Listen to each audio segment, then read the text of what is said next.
Okay. All right. So, welcome back, everybody. This is TalentXM. My name is Mark, aka the Deacon Holmes. Um, got another brave soul today. We love that. This is episode 6. We got Alex Beltran here. Alex is a good friend of mine. We've known each other for years. Um, just to kind of give a quick intro of Alex, he is an Army veteran. Um, Served for about 8 years. The last year, he's transitioned over to a cybersecurity risk and regulatory senior associate position at PwC, which is fancy. So, wanted to bring him on because if you've been watching my episodes, for some reason I love the transitional aspects of careers and what that entails. So I'll stop talking for a second. Alex, what's good? Yeah. What's up? B Train. How you doing? Mark Holmes. Yeah, man. Thanks for having me on. I'm truly humbled to be here with you and to catch up. It's been a while. Um, Mhm. but yeah, ready to get into it and have a little discussion about transitioning. Absolutely. I mean, and uh, the pleasure is really all mine. Like I know we spoke, a couple weeks ago about this and everything, and kind of discussed why. Like I thought, hey, this would be a great perspective to have, a great conversation. Um, I've spoken to athletes in previous episodes, and I, of course, was an athlete who, had to figure out what was next in life. I'm not going to say it's the same exact thing with military, but a lot of Pretty close. similarities there. Yeah, pretty Yep. close. I mean, doing one thing for so long and with that intense focus, or you know, uh, uh, a, that niche, and then trying to start over. And wanted to share that. I spoke to my ex coworker at Microsoft, who was a 12-year Army vet, also was in recruiting with me, and I told him about you, and man, the excitement in his voice, he was just telling me, do you know how many people could really benefit from hearing your story and your process and what it was for you, what you were thinking, all that stuff. So really, thank you for being here. Um, but yeah, I guess to start things off, get it kicked off. Let's you know, as I said, Alex and I are friends. We went to high school together. Um, Nicknamed the B Train, probably because the first football practice, this dude just ran over everybody. He's like a little bowling ball out there. But yeah, tell me about you. Tell me about Alex and your background, your upbringing, and you know I guess say some nice things about my basketball career at Garin Prep High School. And I can't say enough good things about you, Mark, honestly. You and the Holmes family. Really respect you all and what you've done throughout your guys' careers is really impressive to say the least. But um, yeah, man, to get things started, originally from Chicago, where kind of it all started. And first and foremost, I'm a husband and father of two young kids that really are my everything, Jaden and Evelyn, who really drove some of the decisions in the transition process and where we're going to end up and coming out of the military. I want to provide that stable life for them. So um, they really are one of the main drivers that drove me to get out. But I'm sure we'll get into that. But Mm, back to me. Um, yeah, born and raised in Chicago, Illinois. Really began thinking, getting serious about the military in high school. I would say uh, mm, junior, senior year. Was really considering it. And I think at one point I even took like the military ASVABs test and turned out I did absolutely horrible on it. And they're like, yo, man, military may not be for you. You may want to check with like the Marine Corps or something. I don't know. But no, it Dang, was shots fired. yeah, shots fired, a little rivalry there. But yeah, I really got serious about it. I had a family member who was actively deployed at that time, so I was I kind of remember. drawn into that as well. And then as it progressed and went to Lewis University and Army ROTC. I decided to go that route. At that time, then we had a good friend of ours, Juan, who was actively deployed. So I was like, oh man, getting prepping, getting ready. This Mhm. was back in what, 2009, nine time frame. Don't date ourselves, man. Yeah, yeah, I'll try we're not to, we're but still young. but this was just to give perspective. That was really the highlight, of operations going on in Afghanistan and Iraq, and it really, Mhm. for me, it motivated me, and I was like, oh man, I'm ready to go and ready to, get commissioned in 2013 and really begin the military journey from Right. there. So 2013 from um, 2021 really was active duty military, and So actually, so just to sometimes I'm rude on this show and cut it's your people off, show, man. but yeah, that right. I wanna rewind and kind of step back, and because there were some things you touched on that I think are, I don't know, I just had found interesting, and I'm curious about. I had some questions about, okay, Lewis University, and as far as the ROTC, from an athlete standpoint, we usually choose our schools based on, not use for most people, depending on the level, not really about the school or what you're going to learn, but the coach, the program, how much exposure you're going to get, things like that. Seeing as during high school, that's when the aspirations for military or army or any military or service kind of started forming. Was ROTC, did that have any influence on why you chose Lewis? Did they have a certain program, or were there other things within your degree that you ended up did getting at Lewis? Yeah, so that's actually a really good question. And, I knew I wanted to do ROTC. I knew I wanted to go to college. I wanted to get a degree, but at that same time, I really didn't want to pay for it and be coming out of college and in college debt. Mm, So um, my cousin who was actively deployed at that time, he got back and we, had a discussion. He pointed me in this direction to, hey, how about you really consider joining an ROTC program? So I did just that. I researched like local ROTC programs mm, and colleges.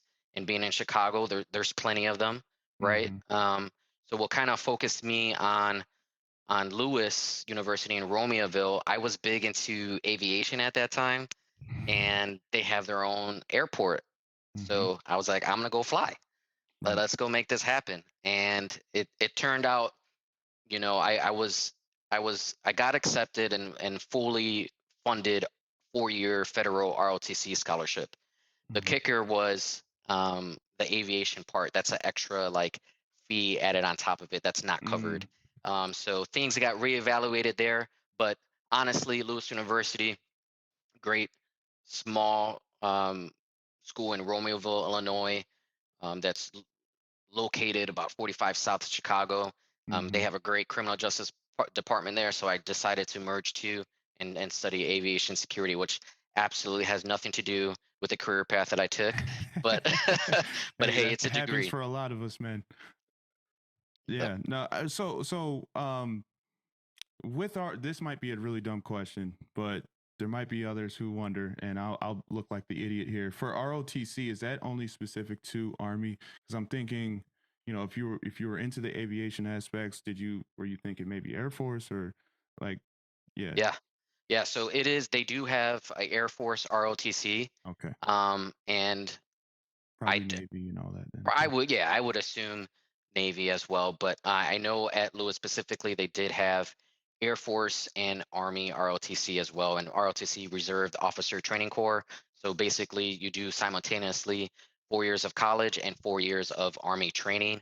Mhm, And then in junior year, you have like a summer 30-day advanced camp that they send you to. So um, you do that simultaneously and come out a second lieutenant commissioned in the Army mhm, or the Air Force, and then you begin your military career. It can be active duty or reserves mhm. component, but it began for me on active duty. Got it. So then, I've always wondered this too with ROTC because when I've been in school, I don't think North Park had ROTC, and if they did, sorry.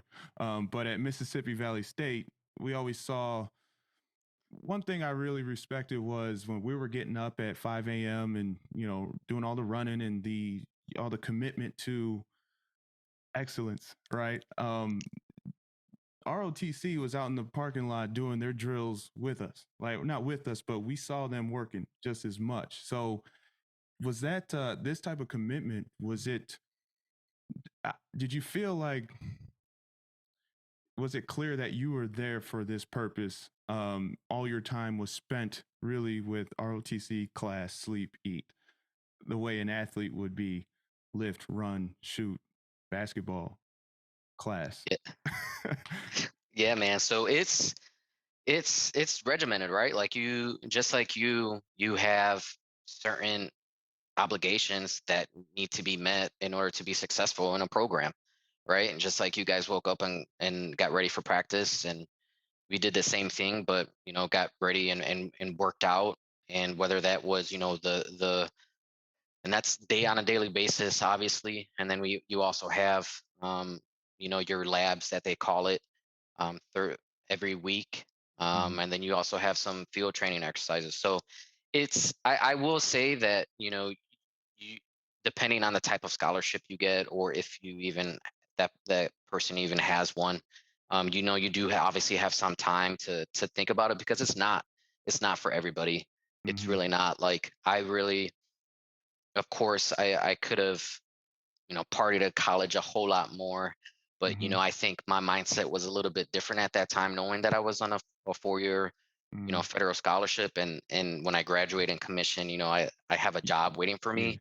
and But people looking up to you too. You're like you go straight into a position of leadership in a way, right? right, right. So it was something that I took pretty seriously. Of course, I still enjoyed my time in college. Like, Yeah. I was able to work as well and make a little bit of money, but Mm-hmm. all the time and really energy for those 4 years, it went to the schoolwork and obviously ROTC as well. And you know what? I wanted to bring this up earlier in the conversation because we mentioned high school and stuff, but I mean that's so consistent to I'd say who you've always been when I met you.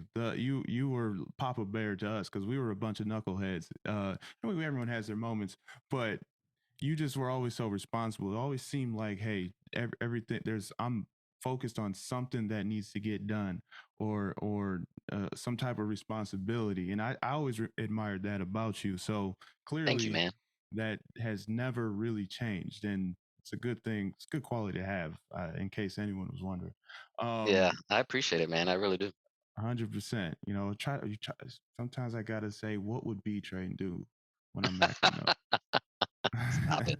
Stop it. Oh, stop. But yeah, so let's move into the career then. And actually, since aviation didn't exactly work out or didn't pan out the way you thought, um, you did.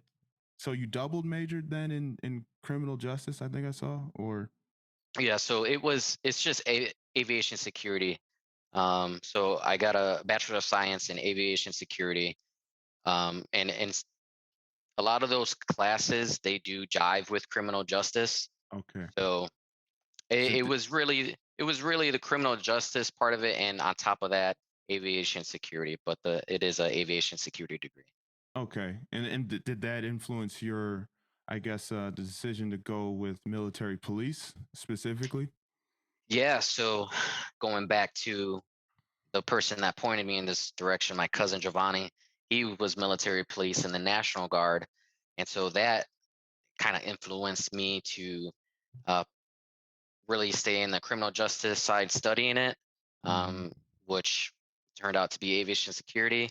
And then with that same, thought process of, like, I'm gonna go do this for a career in the military, and that's what the branch I chose was military police. So I it definitely see. had some influence. Yeah.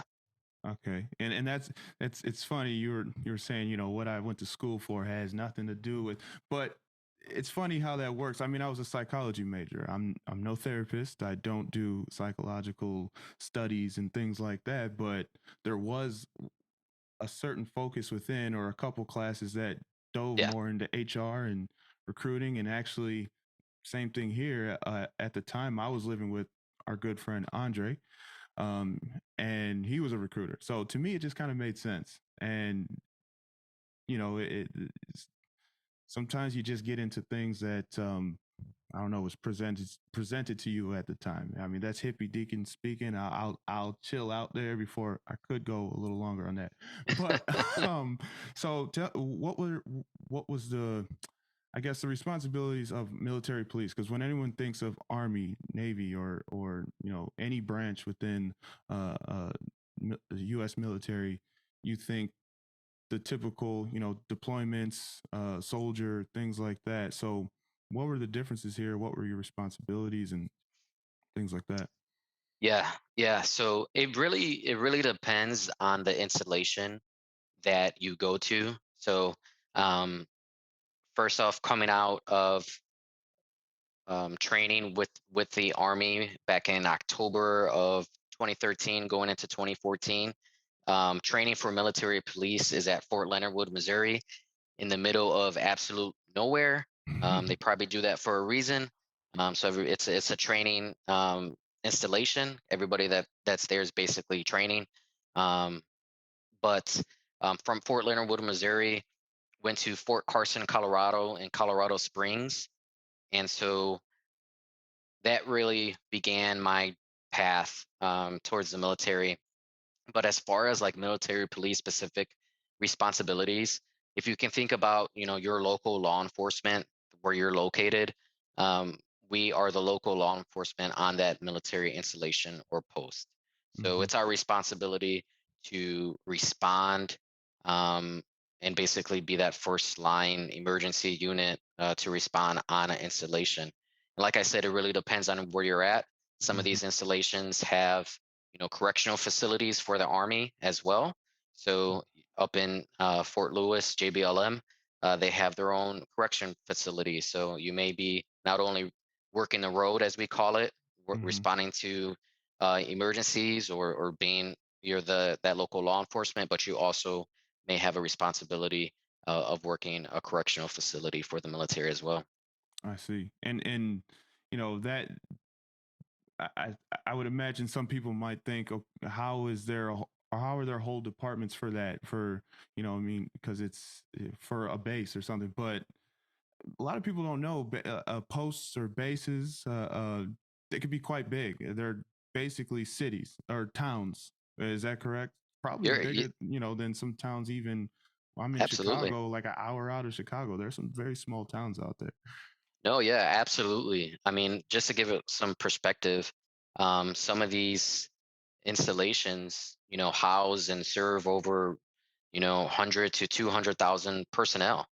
Mm-hmm. So of course they're going to have their own grocery stores, their own Mm-hmm. um, class six, what we call it, liquor stores, their own gyms, their own hospitals. So Libraries and yeah, it's their own schools. So it's their own little city within that city, but it mm, has a barrier around it that's a military installation. right. I see. Okay, and so as an officer, right? And I think I mentioned, or maybe I didn't in the beginning. Sorry. You know, you were seeing promotion pretty much year after year. And from what I could tell, that really grew into uh, like operations, directing programs, overseeing budget. You know, I think you became the company commander overall there. So, what was that? What were the differences there? What were you doing from a really like a program manager standpoint? Yeah. So from a military perspective, once you're commissioned, I don't you are sort of on this glide path that unless you do some dumb shit, you know, you really have to put yourself in a bad situation not to excel, right? And plus, like once you're active duty, like that's your life, right? Mm, That's your job. You left home, and in my case, I left Chicago, going to Colorado, a place I never imagined of. I've Mhm. heard good things. Before that, I heard good things about Colorado and Colorado Springs and Fort Carson. It's like, hey, let's give it a shot. At that time, I was obviously we just got married. I just got married too, so it was just me and Christina, Mhm. trying to figure this thing out. So that was that's that's what I dove into, and I kind of embraced it and Mhm. accepted of like, hey, I don't know what I don't know, and let Yeah. me go lead a platoon of 30 to 40 people under me and give it a shot. But um, like I said, just going back to my point, you really have to put yourself in a bad position not to excel. Obviously, there's some things that you have to care, right? Mhm. You got to care about others. You have to show up every day. Um, but if you do the little things, you're going to excel and get promoted. But there's a timeline, a career progression timeline in the military that really it keeps you honest. And if Mhm. and if you don't excel, especially in the beginning, there's something's not right, or they can slowly open the door for you to exit stage left. Right, right. Or find yourself in one of those correctional facilities that you mentioned. Exactly. Hey, I it don't know. happens. It I'm happens. sure it does. I mean, it happens everywhere. But you said it's kind of like I think you said sliding scale or kind of sliding path where it's just kind Glide of path. Yeah, glide path. There you you're on a go. glide path. Yeah. Is it easy to kind of s- uh, before you know it find yourself in the military for 8 years, or was this a conscious decision for you? Did you maybe have aspirations to have like a lifelong career? I think you could tell we're kind of getting to the transition part. Like what, you know, where was your headspace here when you started, and how did that either change, or was this as the 8 years went on, or was this the plan the whole time? Yeah. So to be honest, I jumping into this thing, like I jumping into the military, like I wanted to deploy somewhere, and I just wanted to get that experience of a deployment because I wanted to serve the country, and what comes with that is a deployment, and I wanted to go experience that.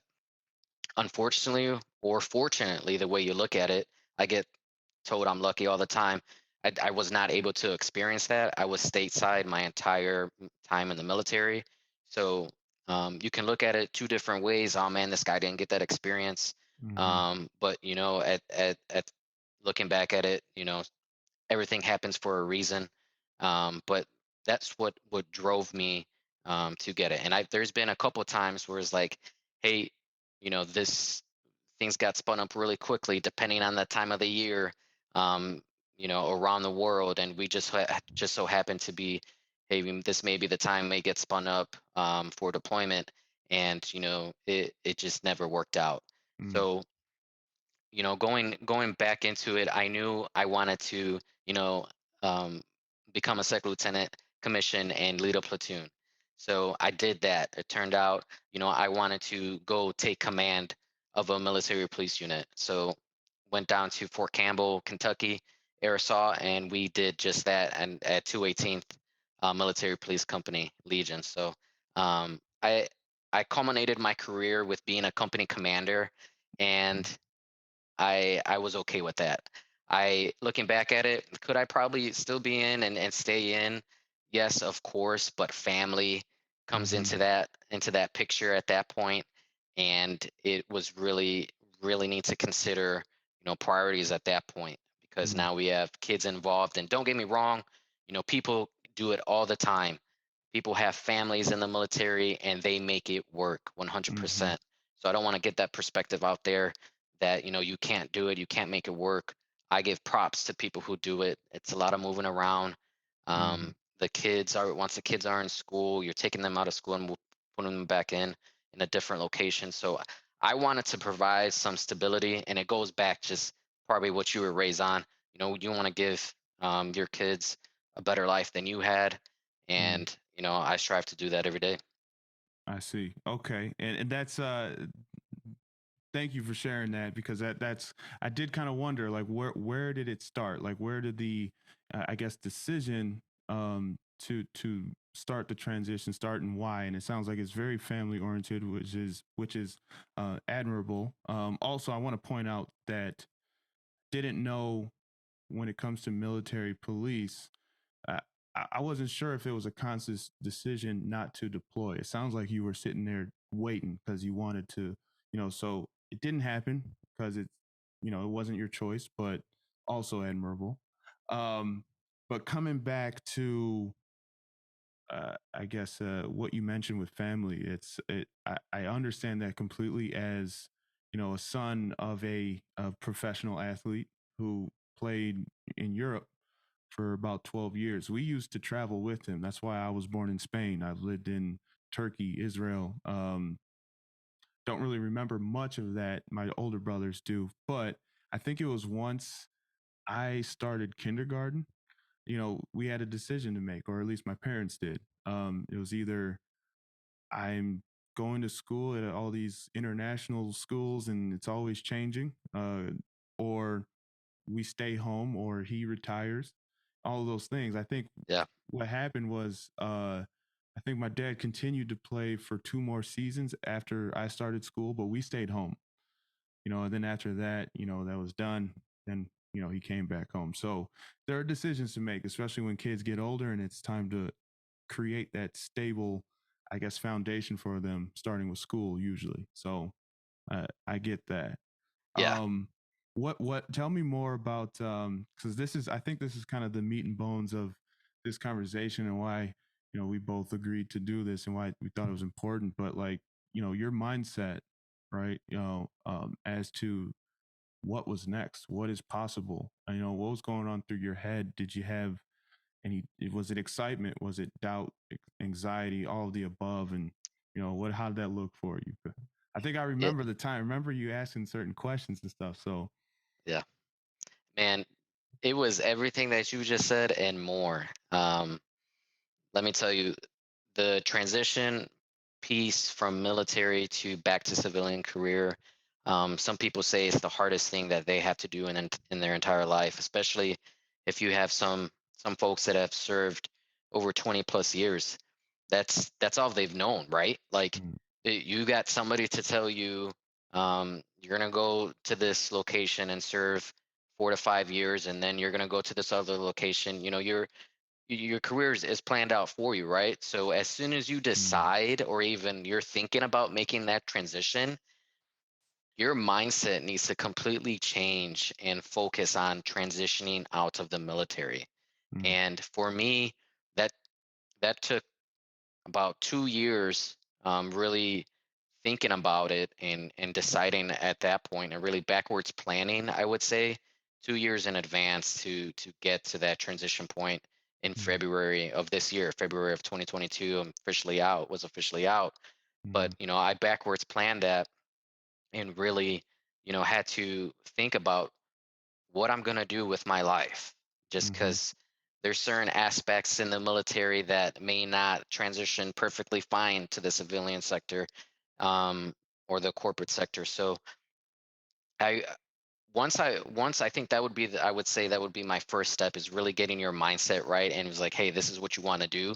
Then mm. you need to be all in and put your best foot forward. And that's a whole nother probably podcast that we can do, but within itself, Yeah. honestly. But um but yeah, once your mind is made up, then it was like, hey, you can't mess around anymore, and you really need to consider everything that's out there, such as building a resume, start Mm, networking, um, interviewing. Of mhm. In the military, you don't have to interview for nothing. Like, how do you? What's the star method doing an interview? Slap the new stripe on you and say, "Hey, congratulations." I don't know if that's it. No, not at all. But there's something. There's things out You could have there. gave me that one. Come on now. Yeah, No, I I'm could playing. have. I Go could ahead. I'm have. sorry. But there's things out there that we have no idea how to handle, just because we never had to do it. We never had to prepare ourselves for that. Mhm. So listen, but I would say there's tons of resources when it comes to transitioning.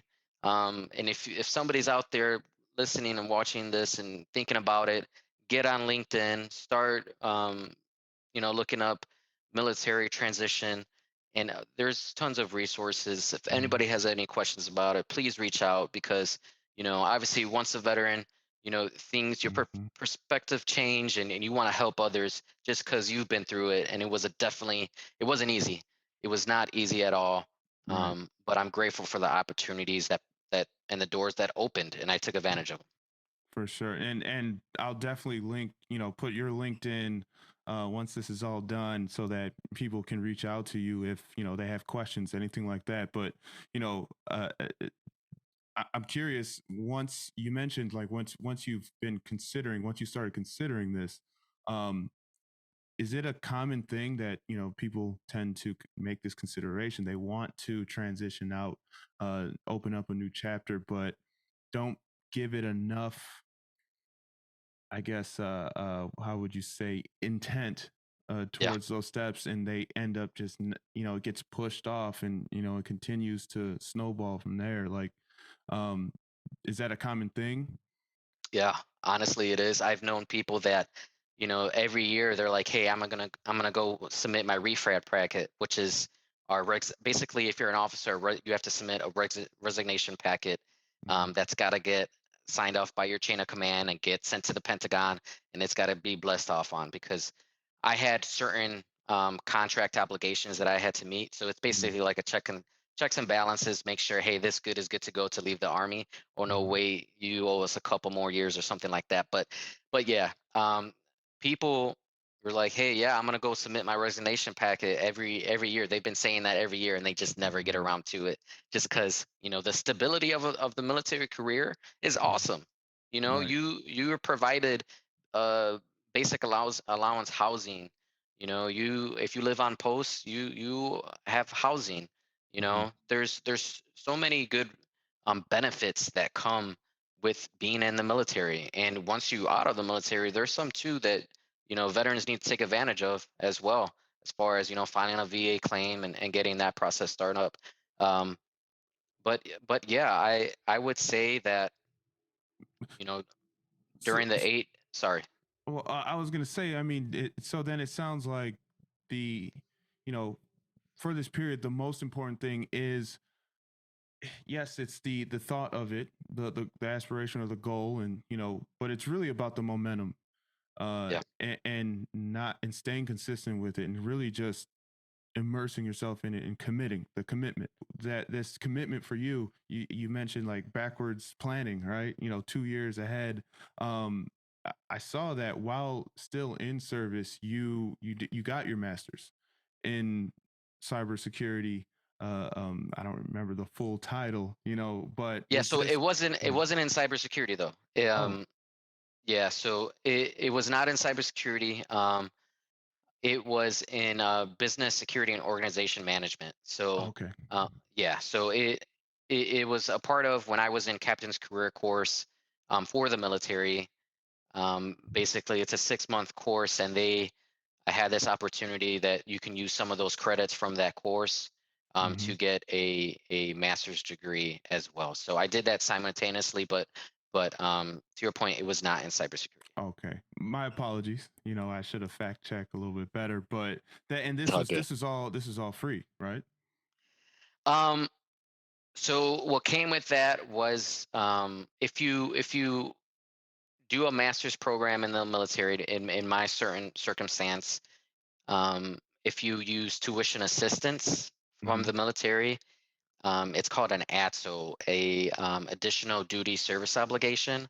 Mhm. So if you have the military pay for it, it's a 2-year Oh, um, okay. obligation on top of what you already have. So I decided I want this degree, I want this master's, but Mhm. I did not want that 2-year service obligation. So I paid out of pocket for it. Got it. Which, well, then it kept you within your plan then, because then you were Exactly. able to. So, and that's commitment, that an investment. Investment is a huge commitment. So, um, but yeah, I was just thinking, maybe for those that are listening that might be thinking of transitioning, that could be a good route, at least, you know, to set yourself up to get into something new, or let it propel you into the next chapter, is I guess, more education in some type of ways, Yeah, that's that yeah, commitment. absolutely. Yeah, and it doesn't have to be the path that I just mentioned, right? Like Mhm. people study college courses, well, no matter what the degree is, all the time in the military. It just how bad you want it. Like even for the junior enlisted, they I've known plenty of people who were able to excel and be junior enlisted with bachelor's and master's degree. Mm, It's like, man, you should be an officer. You should be doing what I'm doing. But there's plenty. It's all what you right. want out of it, and what you're gonna make your military career out of. Right. So what when it came to the job search for you then, Yeah. I remember when you mentioned Juan who's also a veteran. I think he was moving into his new house, so we were helping him out. You were asking questions like I I think what I remember was this sentiment of what can I do? What am I capable of? How should I go about talking to recruiters who are good? How does that even work? What should I be prepared for? How did that look for you? In relation to finding your way at PWC, because PWC is a really nice place to start your civilian career, I think. Yeah, man. So it really began with, just like you said, like me reaching out to people in the industry, people that I have no idea what they do on the outside, and me reaching out and asking them about their daily routine, and what does your job entail. Because thinking about it, looking back at it, I had no idea what I wanted to do when I got out of the Mm, military. I knew that I could, with all the general topics that are out there, I coming out of the military, I knew I could lead, I knew I'm organized, I knew I'm somewhat of a project manager, mhm, and all the common things coming out of the military, that mhm, that's that you think you are. But once you peel back the onion a little bit, there's a little bit more to it. You may not be qualified as a project manager coming straight out of the military, but so it took some research, right? Just because you don't know what you don't know. You don't know how to interview, you don't know how to do your resume.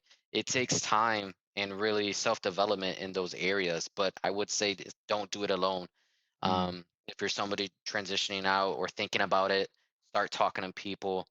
Veterans are obviously all over LinkedIn and willing to help, but don't go at it alone. There's so many people willing to help a veteran during this process, because it is really difficult. right, right, and I think that and tell me if you agree with this or not. Another similarity I think I see with like ex athletes and military, right? And in this process of, man, I don't know what I I'm good at. I don't know what I am even capable of or what I'm qualified for. Um, for you specifically, like you mentioned, the organization skills, the leadership, interpersonal. That's you don't just. I mean, you don't get that experience just straight from school into the world. Like that's a learned thing, and it's not an easy thing. Sometimes knowledge Yeah. isn't everything. For athletes, it was that grind mentality, the attention to small details, and the uh, I guess the sacrifice for to perfect a craft. Right. Those at very acute high levels, like very extreme levels, right? So Yep. uh, I'm saying this because I want to encourage those that are thinking I'm not going to try, or it's like I'm not worthy or capable. It's like you're more capable than you think. Even if you Yeah. don't know what the hell you're doing. I didn't know anything after basketball either, but what did show was the teamwork, leadership and working with people and getting things done Yeah. essentially. No Yeah. excuses. Yeah, absolutely. Yeah, really, and that's what it comes down to. And I think that's one of the reasons why I did get hired, because you have a background, and you may not necessarily know everything right off the bat. Actually, we know you don't know everything right off the bat, but we know that you can get things done. So, and looking back on our careers, being a professional athlete, Mark, like you were, like, that's such high intense focus to get to that point in your career. Like you said, you don't get there overnight. There's hours and hours of detail and that goes into your craft and training that got you to that point, right? And it's similar to the military. Hours upon hours of training of Hmm. whatever your occupation may be in the military. whatever that MOS may be.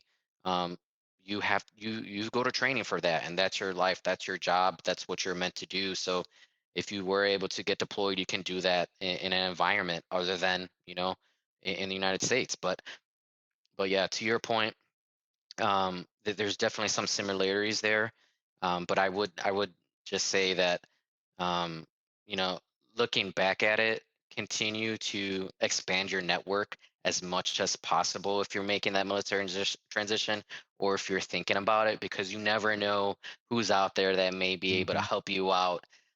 There's organizations, there's people. In my specific route, in order to propel me and take me to the next level, I did use a military recruiter that was able to assist with junior military officers making that transition out. So I took advantage of that route.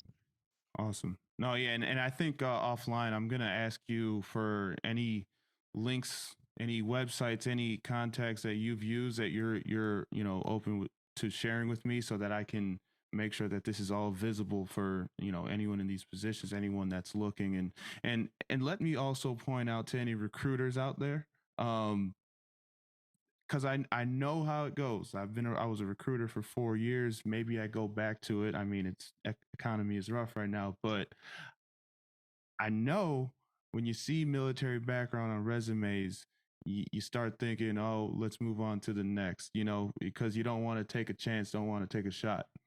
I'm telling you right now, if you take the time, don't just gloss over these things. Listen to the attention to detail that they bring to everything they do. And I think it's worth a shot in these cases. A lot of times recruiters don't want to take the shot, because it doesn't exactly match up. Yeah, and that's Anywhere huge. I've been military, if those that I've worked with that are ex-military, they have always made impact in any office, any team, anything that I've been in. They've made immediate impact. So, Yeah, and thanks for saying that, because that really makes the transition piece, like, if you're thinking about it, hey, there's hope out there, right? Because unfortunately, some places they may need a little bit education on what a military service member can bring to the organization, right? And if you don't have somebody preaching for that military member, hey, how about you take a look at this guy or this gal, um, resume? If you don't have somebody vouching for you for that military personnel, it can make things difficult, right? You mhm, can, oh man, another one gave me a rejection, or that cycle can build up quickly.